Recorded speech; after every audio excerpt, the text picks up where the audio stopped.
Hi friends, मैं इरशाद आप सभी का स्वागत करता हूँ इस आपकी यूपीएससी लवर चैनल पर। आज हम लोग पॉलिटिकल साइंस के थर्ड पेपर और थर्ड ईयर के क्वेश्चन पेपर पर डिस्कस करेंगे, जो कि हम लोगों का मैक्सिमम पॉसिबिलिटीज़ है कि ऑब्जेक्टिव टाइप का हो, तो हमें तैयार रहना है, चाहे ऑब्जेक्टिव हो चाहे रिटन हो। तो आज का आपका डिस्कशन का टॉपिक है म्यूनिख समझौता और तुष्टिकरण की नीति। इसके पहले के चैप्टर के सीरीज हमारे यूट्यूब चैनल पर अपलोड कर दिए गए हैं, आप चाहें तो वहां से देख सकते हैं। और आप हमारे टेलीग्राम चैनल से जुड़ करके इस क्वेश्चन पेपर का पीडीएफ प्राप्त कर सकते हैं। ओके, तो हम लोग स्टार्ट करते हैं आज का डिस्कशन। आपका पहला क्वेश्चन है, जनमत संग्रह के परिणाम स्वरूप सार का प्रदेश जर्मनी को कब पुनः प्राप्त हुआ? तो आपका ये प्राप्त होता है 1 मार्च 1935 को। जैसा कि हम लोग जानते हैं कि ट्रीटी ऑफ वर्साई में सार प्रदेश को छीन करके लीग ऑफ नेशन को दे दिया जाता है। उसके परिणाम स्वरूप यह निर्धारित किया जाता है कि 10 साल बाद आने वाले समय में वहां पर जनमत संग्रह होगी, और जनमत संग्रह होने के बाद उसे पुनः उन देशों को दिया जाएगा जिनमें जनता स्वयं जाना चाहती होगी। ओके, तो इसके तहत ये हुई थी। ठीक है, फिर आपका नेक्स्ट क्वेश्चन आता है, जर्मनी सेनाओं ने ऑस्ट्रिया में प्रवेश कब प्रारंभ किया और वियना पर हिटलर का कब अधिकार हुआ? तो हिटलर का वियना पर अधिकार और जर्मनी सेनाओं का ऑस्ट्रिया में प्रवेश 10 मार्च 1938 को होता है। फिर आपका नेक्स्ट क्वेश्चन आता है, म्यूनिख समझौते के अनुसार कहा गया कि सुडेन्ट प्रदेश को खाली करने की शर्तों का निर्धारण एक अंतर्राष्ट्रीय आयोग करेगी, जिसमें किन किन देशों के सदस्य होंगे? तो इसमें आपके जर्मनी, ब्रिटेन, फ्रांस यानी कि उपयुक्त सभी देशों के सदस्य थे। किसमें? इस एक अंतर्राष्ट्रीय आयोग में। ये क्या करती थी? म्यूनिख समझौता के अनुसार सुडेन्ट प्रदेश को खाली करने का प्रोविजन जो है सेट कर रही थी। और सुडेन्ट प्रदेश किसके अंतर्गत आता था? सुडेन्ट प्रदेश आपका है चेकोस्लोवाकिया का। किसका? चेकोस्लोवाकिया का। ओके, और जहां पर जर्मन बाहुल्य की जनसंख्या ज्यादा है, या जर्मन के लोग ज्यादा रहते हैं। ठीक है, आपका नेक्स्ट क्वेश्चन आता है, म्यूनिख समझौते के तहत चेक सेनाओं को सुडेन्ट प्रदेश में कब खाली करने का आदेश दिया गया? तो सुडेन्ट प्रदेश में चेक सेनाओं को यह कहा गया कि 1 अक्टूबर से सुडेन्ट प्रदेश को खाली करना प्रारंभ कर देंगे। फिर आपका नेक्स्ट क्वेश्चन आता है, सुडेन्ट प्रदेश को खाली करते समय चेक सरकार यहां पर स्थित किलों को, तो ऑप्शन आपका है नष्ट कर सकती है, नहीं नष्ट कर सकती है, यह उसकी इच्छा पर निर्भर करता है, उपयुक्त में से कोई नहीं। तो यह प्रावधान था म्यूनिख ट्रीटी में कि वहां पर जो भी किले स्थित हैं वहां वो किलों को चेक सरकार नष्ट नहीं कर सकती, यानी कि आपका ऑप्शन बी सही है। फिर आपका नेक्स्ट क्वेश्चन आता है, म्यूनिख समझौते के तहत जर्मनी चेक सीमाओं का निर्धारण किसके द्वारा किया जाएगा? तो म्यूनिख समझौते के तहत जर्मनी और चेक सीमाओं को निर्धारण जो है एक अंतर्राष्ट्रीय आयोग करेगी, ऐसा प्रावधान था। किसमें? म्यूनिख समझौते में। ओके, फिर आपका नेक्स्ट क्वेश्चन आता है, बूढ़े आदमी यानी कि चेम्बरलेन ने अपनी मृत्यु के आज्ञा पत्र पर हस्ताक्षर कर दिया है, और अब यह उन पर केवल उसकी तिथि का लिखना है। यह कथन किसका है? ठीक है, तो चेम्बरलेन कौन था? चेम्बरलेन आपका फॉरेन मिनिस्टर था। कहाँ का? ब्रिटेन का फॉरेन मिनिस्टर था ये चेम्बरलेन। ओके, और ये जो कोटेशन कहा गया है, यह कोटेशन आपका रिवेंट्राप महोदय ने कहा है। किसने कहा है? रिवेंट्राप महोदय ने कहा है। फिर आपका नेक्स्ट क्वेश्चन आता है, म्यूनिख समझौता चेकोस्लोवाकिया के लिए मृत्युदंड का आदेश था, यह किसका कथन है? तो यह आपका कार्क पैट्रिक महोदय कहते हैं। कौन कहते हैं? कार्क पैट्रिक महोदय, यानी कि आपका ऑप्शन ए सही है। फिर आपका नेक्स्ट क्वेश्चन आता है, म्यूनिख समझौता हिटलर की कूटनीतिक जीवन का सबसे बड़ी विजय और चेम्बरलिन की सबसे बड़ी पराजय थी, यह कथन किसका है? तो यह आपका कहते हैं केनेथ इनग्राम। कौन कहते हैं? Kenneth Ingram. आपका ऑप्शन ए सही है। फिर आपका नेक्स्ट क्वेश्चन आता है, सॉरी, आपका नेक्स्ट चैप्टर स्टार्ट हो जाता है, राष्ट्रसंघ विफलता कमजोरियां। ठीक है, तो राष्ट्रसंघ से रिलेटेड किस प्रकार के क्वेश्चन बन सकते हैं हमारे डीडीयू के एग्जाम में, तो उसके लिए हम लोग इस प्रकार के मॉडल पेपर को देखेंगे, और आप लोग किताब से पढ़ के इसको सॉल्व करेंगे, तो आपको खुद एवेल्युएशन हो जाएगा कि हम कितने मतलब अच्छा परफॉर्म कर सकते हैं। फिर आपका नेक्स्ट क्वेश्चन आता है, किन योजनाओं ने राष्ट्र संघ के निर्माण का मार्ग प्रशस्त किया? तो ये निम्नलिखित योजनाएं उसके लिए उत्तरदायी थी, जैसे लॉर्ड ब्राइस की योजना, विल्सन की योजना। विल्सन की क्या? वुडरो विल्सन ने 14 सूत्रीय संवाद दिया था। 14 सूत्रीय सिद्धांत दिया था, फिर आपका टाफर की योजना, ये सभी योजनाएं मिलकर जो है राष्ट्रसंघ का निर्माण एक फेज वाइज एक ग्रेजुअली करती हैं। ठीक है, फिर आपका नेक्स्ट क्वेश्चन आता है, निम्नलिखित में से किसी राष्ट्रसंघ का जनक कहा जाता है? तो राष्ट्रसंघ का जनक वुडरो विल्सन को कहा जाता है। ठीक है, राष्ट्रपति विल्सन जो है अमेरिका के प्रेसिडेंट थे उस टाइम, और वुडरो विल्सन के 14 सूत्रीय संवाद सिद्धांत जो है उनका संवाद, उसमें से 14वां जो है आपका सिद्धांत वो एक कलेक्टिव गवर्नमेंट की बात करता है। ठीक है, एक सामूहिक सरकार की बात करता है इंटरनेशनल लेवल पर, और उसी का परिणाम स्वरूप यह होता है कि राष्ट्रसंघ की लीग ऑफ नेशन की स्थापना होती है। फिर आपका नेक्स्ट क्वेश्चन आता है, विश्व लीग की स्थापना की बात अमेरिका सीनेट में किस विद्वान ने की?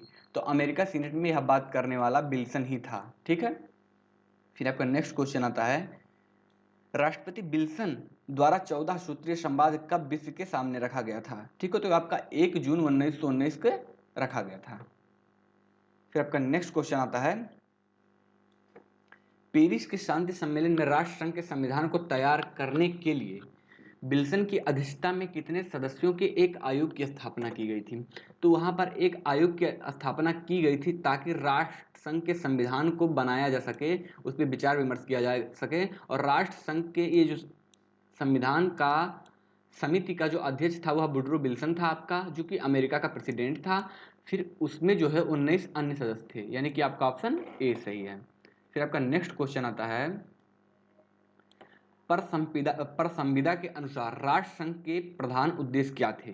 तो राष्ट्रसंघ का पहला उद्देश्य इंटरनेशनल पीस और सिक्योरिटी को मेंटेन करना था और वेलफेयर करना था, यानी कि आपका ऑप्शन सी सही है। फिर आपका नेक्स्ट क्वेश्चन आता है, राष्ट्र प्रारंभ में राष्ट्रसंघ में 52 राष्ट्र थे जिनकी संख्या बाद में बढ़कर 57 हो जाती है, यानी कि आपका ऑप्शन ए सही है। ओके, फिर आपका नेक्स्ट क्वेश्चन आता है, राष्ट्रसंघ का सदस्य राष्ट्र निम्नलिखित में से किन परिस्थितियों में राष्ट्रसंघ की सदस्यता को त्याग कर सकता है? तो इसके 3 प्रावधान मिलते हैं हमको। पहला, 2 वर्ष पूर्व सूचना देकर।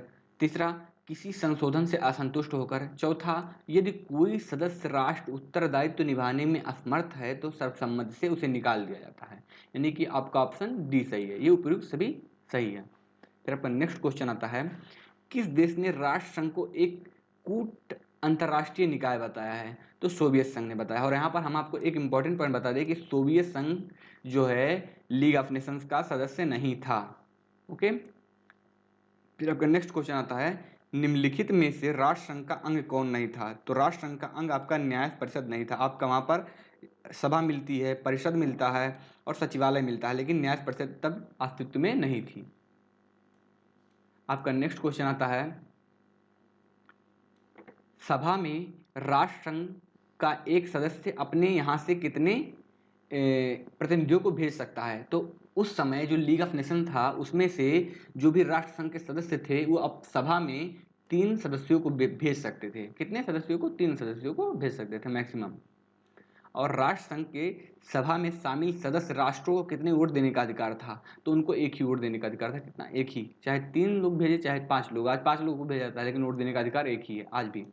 राष्ट्रसंघ की सभा का अधिवेशन किस माह में होता था? तो राष्ट्रसंघ की सभा का अधिवेशन सितंबर माह में होता था और साल में एक बार होना अनिवार्य था ये। ठीक है, आपका नेक्स्ट क्वेश्चन आता है, राष्ट्रसंघ के सभा के अध्यक्ष का चुनाव जो है किसके द्वारा किया जाता है? तो जो राष्ट्रसंघ के सभा का अध्यक्ष होता है उसका चुनाव सभा के सदस्यों द्वारा ही किया जाता है। आपका ऑप्शन ए सही है। फिर आपका नेक्स्ट क्वेश्चन आता है, राष्ट्रसंघ की सभा को सुचारू रूप से चलाने के लिए कितनी विशेष समितियां बनाई गई थी? तो उसकी 6 समितियां बनाई गई थी। ठीक है, ये सभा, यहां पर गलती हो गई है टाइपिंग में। सभा प्रतिवर्ष बहुमत द्वारा अस्थायी न्यायालय की नियुक्ति करते थे। ठीक है, किसके लिए? न्यायाधीशों की। ठीक है,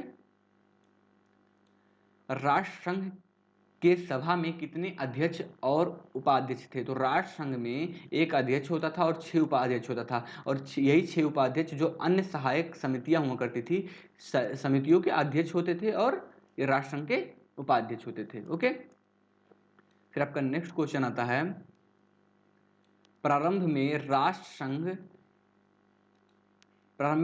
के परिषद में कितने अस्थायी और कितने अस्थायी सदस्य थे? तो शुरुआत में 4 अस्थायी और 4 अस्थायी थे, इसमें 5 अस्थायी थे, जिसमें आपका एक अमेरिका भी शामिल था। लेकिन अमेरिका के सीनेट ने जब सदस्यता को अस्वीकार कर देता है तो यहाँ पर 4 ही अस्थायी सदस्य बचते हैं, 4 ही अस्थायी सदस्य बचते हैं और 4 अस्थायी थे ही। ये 4 अस्थायियों की संख्या बाद में बढ़कर 6 हो जाती है। ओके, फिर आपका नेक्स्ट क्वेश्चन आता है, राष्ट्र संघ की परिषद का अस्थायी सदस्य व अस्थायी सदस्य नहीं था। तो अमेरिका ना तो अस्थायी सदस्य था और ना ही अस्थायी सदस्य था, किसका? राष्ट्र संघ का। और जर्मनी को कब अस्थायी परिषद में सदस्यता प्रदान हुई? तो जर्मनी को 8 सितंबर 1921 को अस्थायी परिषद में सदस्यता प्रदान होती है, प्राप्त होती है। ओके, फिर आपका नेक्स्ट क्वेश्चन है, 1939 से पूर्व ही किन देशों में राष्ट्र संघ की अस्थायी सदस्यता को त्याग पत्र दे दिया था? तो इसमें आपका जर्मनी और इटली था। ठीक है, इससे पहले आपको 1935 में जापान छोड़ देता है राष्ट्र संघ को। आपका नेक्स्ट क्वेश्चन आता है, राष्ट्र संघ की सचिवालय का मुख्यालय कहाँ था? तो राष्ट्र संघ की सचिवालय का मुख्यालय आपके जिनेवा में था।